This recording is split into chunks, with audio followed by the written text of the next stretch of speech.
Ողջույն սիրելի հայրենիներ։ Կինը հայկական օջախի և սահմանի ամրությունն է։ Հենց այս համոզմունքն էր ընկած Սյունիքի սահմանամերձ ներքին Խնձորեսկ գյուղում տեղի ունեցած միջոցառման հիմքում։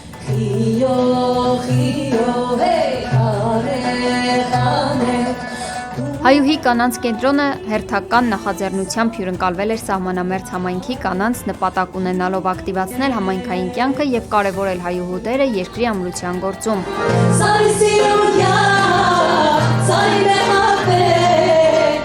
Միջոցառման ընթացքում կազմակերպության տնօրեն Լիաննա Մանուկյանն ընդգծել է, որ սահմանին ապրող կանանց ուշադրության կենտրոնում պահելն իրենց համար առաջնահերթություն է։ Հաջորդ տարի իրականացնելու ենք նաև առողջապահական ծրագրեր,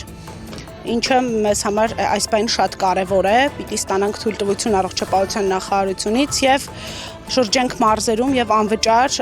սոնոգրաֆիկ հետազոտություններ անենք կանանց համար։ Մյուս տարվա մեր թիվ 1 ծրագիրը դա է։ Հայուհի կանանց կենտրոնն իր գործունեությամբ փորձում է կանանց տալ ոչ միայն էմոցիոնալ աջակցություն, այլև գործնական հմտություններ։ Կենտրոնը իրականացրած բազմաթիվ ծրագրերը հասարակությունում կնոջ դերի հզորացման համար են։